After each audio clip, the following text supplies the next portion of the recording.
بسم الله الرحمن الرحيم. عن أبي خلاد رضي الله تعالى عنه قال قال رسول الله صلى الله تعالى عليه وسلم: إذا رأيتم الرجل قد أعطي زهدا في الدنيا وقلة منطق فاقتربوا منه فإنه يلقي الحكمة. رواہ ابن ماجہ۔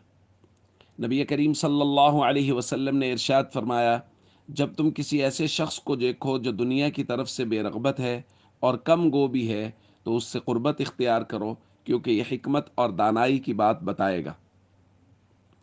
دوستو، یہ دو صفات نبی کریم صلی اللہ علیہ وسلم نے ذکر فرمائی ہیں کہ اگر کسی شخص میں ہوں تو وہ حکمت اور دانائی کی باتیں ہی بتائے گا، لہٰذا تم اس سے قربت اختیار کرو، اس کے پاس آنا جانا رکھو۔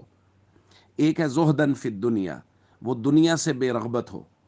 دیکھیں، ایک ہے کسی شخص کے پاس دنیاوی مال و اسباب ہے، تو مال و اسباب کے ہونے کا یہ مطلب نہیں ہے کہ یہ دنیا میں رغبت رکھتا ہے یا اس کے اندر دنیا کی محبت بھری ہوئی۔ مال و اسباب ہونا اور بات ہے، اور دنیا کی رغبت ہونا اور بات ہے۔ اب یہ کیسے پتہ چلے گا؟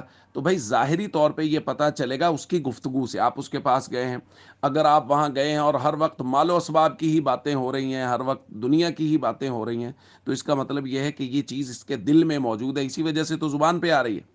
تو اگر آپ اس کے پاس گئے ہیں، اللہ والا ہے اور اس کے پاس مال و اسباب بہت ہے، لیکن وہ باتیں کرتے ہیں، آخرت کی باتیں کرتے ہیں، نبی کریم صلی اللہ علیہ وسلم کی سیرت کی، فرائض و ارکان اسلام کی، یعنی وہ دین کی بات ہی آپ کو بتاتے ہیں، تو اس کا مطلب یہ ہے کہ وہ دنیا سے بے رغبت ہے۔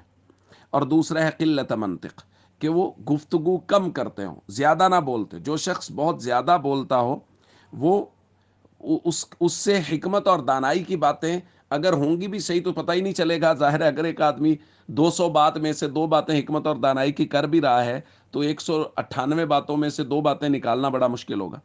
تو یہ 2 باتیں، زہدن فی الدنیا، دنیا سے بے رغبت ہو، اور گفتگو کم کرتا ہو، تو نبی کریم صلی اللہ علیہ وسلم نے فرمایا پھر اس کے پاس اٹھو بیٹھو، اس کے پاس آؤ جاؤ، کیونکہ یہ تمہیں ہمیشہ حکمت اور دانائی کی بات بتائے گا۔ السلام علیکم ورحمۃ اللہ وبرکاتہ۔